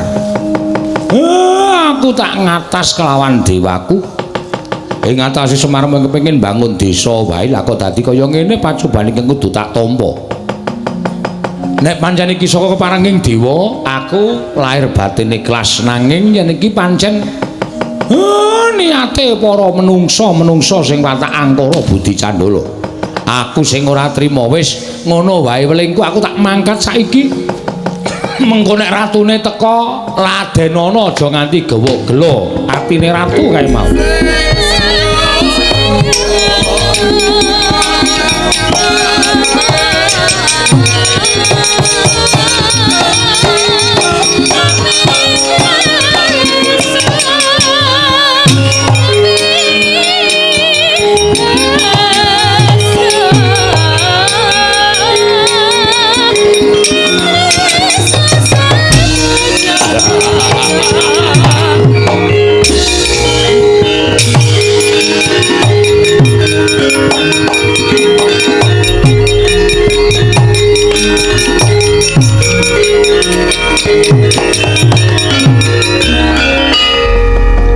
Nadyan kowe dipageri karo menungso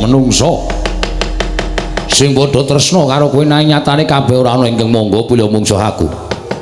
Swar. Dina iki kelakon penjangkangmu bakal mboyong karo kowe. Ming dijaluki tulung supaya gawe srana negaraku kilang pagebluk lah kok dadi kowe malah sajake ngewak-ewakake ngias. Ayo kowe saiki ora ana sing bakal menehi pengayoman karo kowe. Kowe gelem ora gelem tak boyong marang negaraku. Semar. Lho malah ming mesam-mesem. Gedumel ora metu suarane. Nek ngono kowe ora bakal kumbe, ora bakal selak. Ayo tak boyong dina iki regane ati. Oh.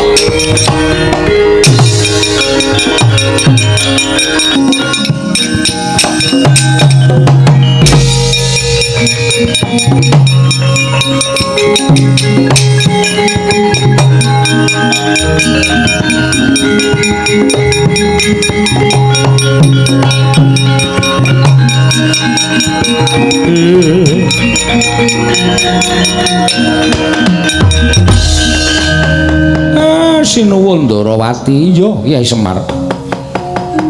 Karang kadempel geger kok sampeyan mboten ngetok. Mergo aku wis ngerti ana ingkang bakal bisa ngasurake Nalindra ingkang nedya mboyong marang Semar. Tinemune bener Koko Prabu wae nganti kepirangan para Pandhawa kepikut. Lah Kakang Semar saka tindak ngendi? Sowan Sangase Prana. Kula namung badhe kepengin nyuwun keterangan supaya pepadhang tumandu dhateng kas Karang Kadempel. Sabanjure panjenengan niki kudu sing ngrampunke sampeyan kalih kula. Monggo para Pandhawa kepikut Kyai Semar. Goleki ampun nganti kelangan Pandhawa Ndara.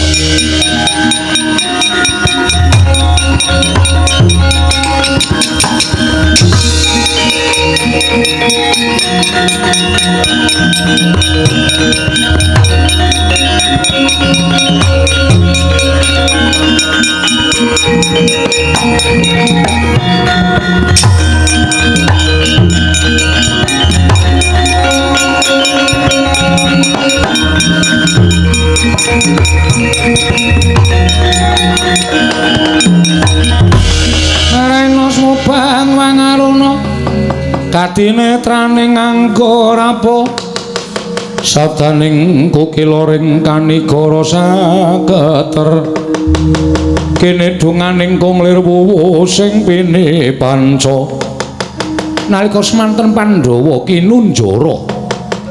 kinunjara madyaning wana ing Krendayana wujud pakunjaran panglimunan bila datan kasat meripat datan wonten ing nganuk wonten mriki papan deringing para Pandhawa praptaning Sardula.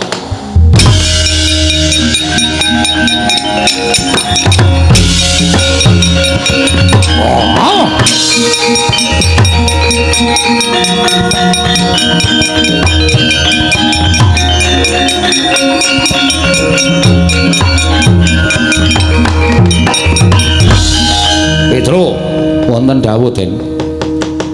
Dina samengko wis kecandhak menyang endi dununge para Pandhawa. Sampeyan kok ampun ngawur wong niki alas kaya kenten kok kecandhak pripun?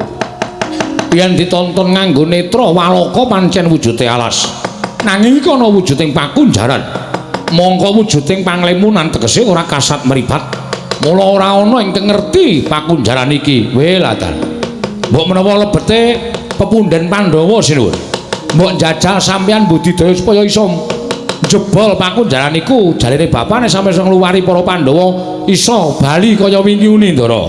Kunjang Kanjeng langit kelap-lapaton lir kincanging risang mawe gandrung tinebak pakunjaran dening Sang Sardula kedadosan saking Nata Mandura.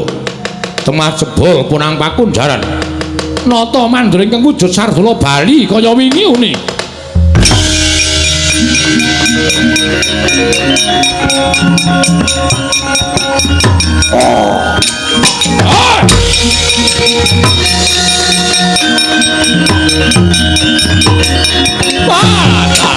Waduh Yai.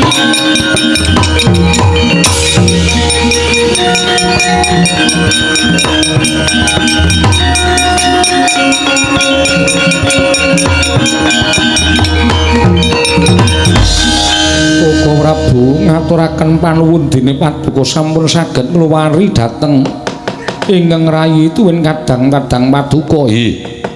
Anggen kula anggembudidaya supados saged kaleksanan kula menika ngluwari dhateng para Pandhawa. Menawi kula mboten saged ngluwari karan para Pandhawa, tangeh kula badhe wangsul kados wingi uni. Wah, Baladewa aku ngaturke panuwun. Yo, Werkudara padha-padha. Koko Prabu kula ngaturaken panuwun. Yo, Arjuna. Tiba padha-padha ora apa-apa ya. Nyatanipun Kakang ya wis iso bali wujud kaya Nata Mandura ingkang sadurunge.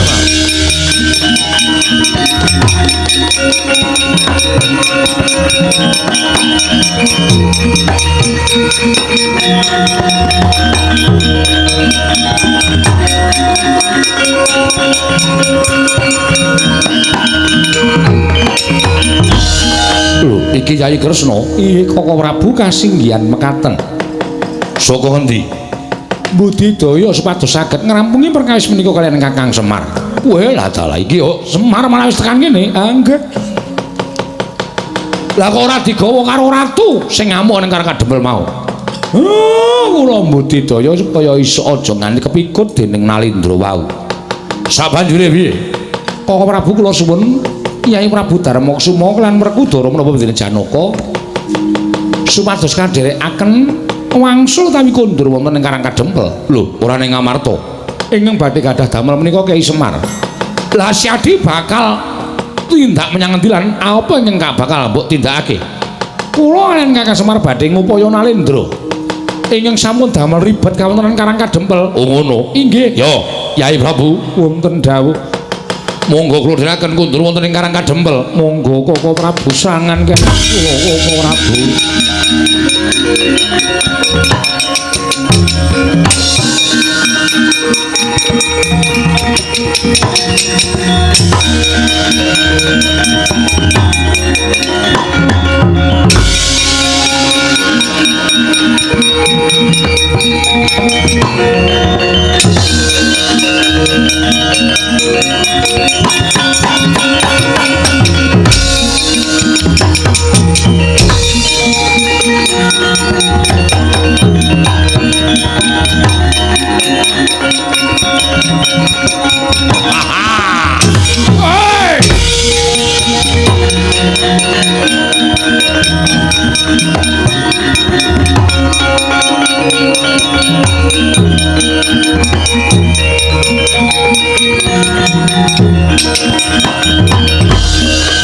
Ora weruh Semar.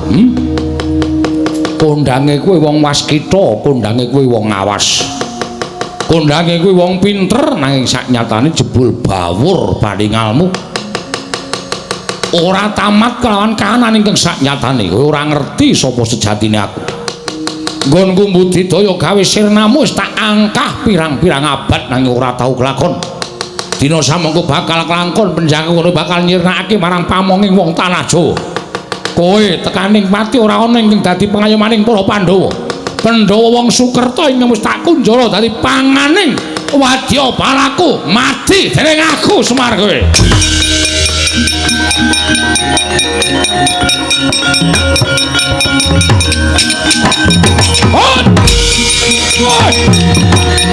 Oh, edan.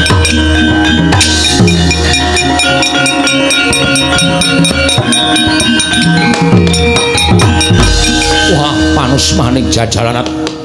Lah kok dadi diapusi ya. Semar arep tak pateni wujute sumping lombok abang cetha gawean amuk legane atiku. Ya.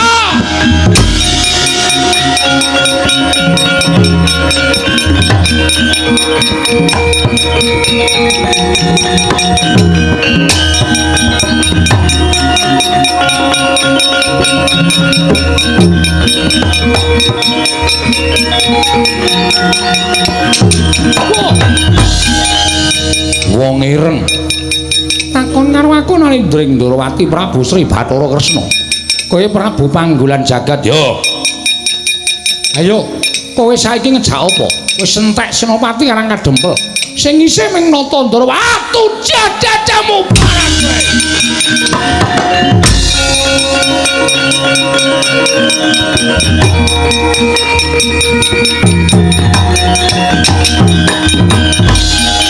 Manungsa ora tatanan gugu arepe dhewe ngina karo Prabu Panggulan Jagat Clorong Candra Wilayang. Wah, mbuh sakenane sapa iki?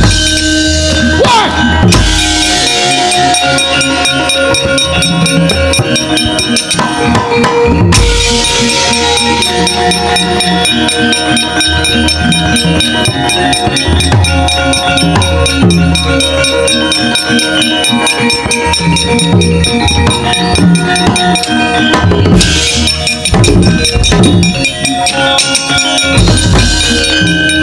Aku wis bedhek.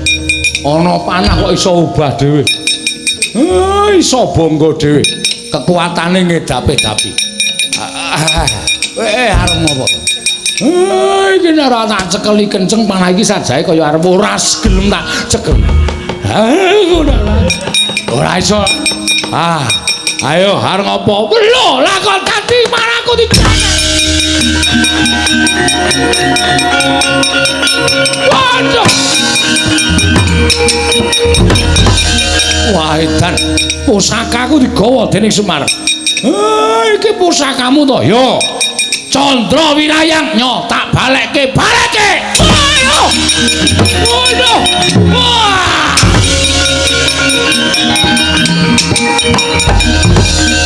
Tinujahaken wonten dadaning Sang Prabu Panggulan Jagat. Nalika semanten Uyana Ayu Baskara Timangsa Sirna Margalayu. Panah Badar Betari Durga Sang Prabu Panggulan Jagat Badar Sang Hyang Bathara Kala.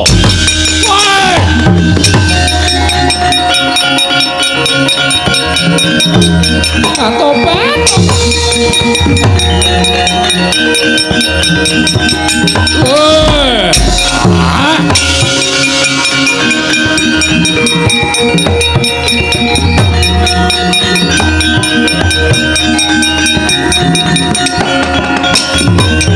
Kuncang kancing langit kelap-kelap katon lir kincanging risang maweh kantruk. Tobat. Kakang Semar, Biung piye iki lako dadi cabar ing gawe. Sabar ya kala sabar. Tak tembung karo sing kawogan, kala sing kawogan. Aku selak luwe. Iya aku ngerti. Durga iya Kakang Semar inggih. Ngopo kowe kok dadi panah barang? Dipun nangisi Bathara Kala pados kula pados tedha. Monggo nyakanipun menawi kula badhe mejahi para Pandhawa menika menawi Kyai Semar tasih sugeng menika mboten badhe kelampahan. Terus aku arep tok pateni. Sir kula kados mekaten supados kula gambelanipun mejahi para Pandhawa. Wah, tak kandhani ya Durga. Ora ana ala ingkang tumama ing becik. Lho, dadi kowe nek arep mateni karo Semar ya tangeh kelakone. Apa Semar wae lak pangane kok sik kok kala war mangan aku mendem kowe. Ora bakal kowe kuat makan daginge Semar. Lagu terus piye? Betahe Durga jak bali. Ayo jak bali. Kala kuwi jak mulih. Aja ngampiak-ampiak. Gawe patring pundhenku para Pandhawa. Kowe wani ganggu gawe para Pandhawa, ganggu gawe kawula Karang Kadempel, gedene ganggu gawe kawula negara Ngamarta. Konangan Semar malah dadi emput kowe engko. Inggih, ayo mulih. Wadya balamu jak mulih kabeh. Sing picak dijoroke. Tobat digandeng, sing lempo digendong, sing bisu dijawil. Wadya balamu ganggu gawe dulur-dulurku kali nangka kene aku mbala geni mungsuhe Semar. Nyuwun pamit ya, nyuwun pamit.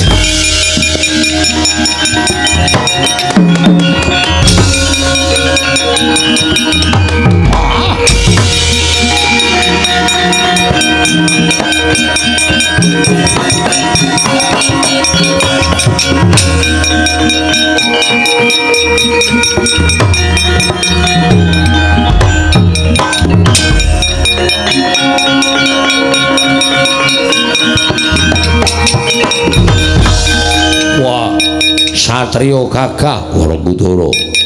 Kowe sapa? Tumenggung Prawara Kendra. Ratu Gusti Kulang tak kedhepake belani aku.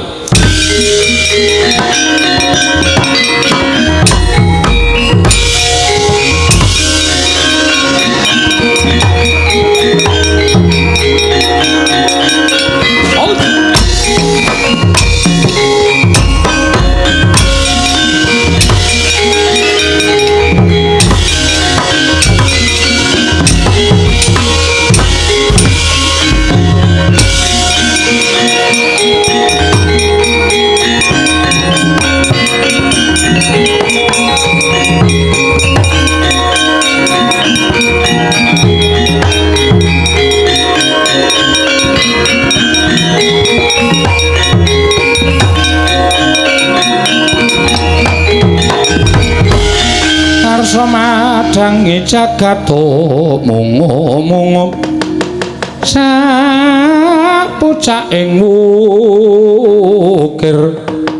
marebak bangsu mirat keneng soroting surya mega lan gunung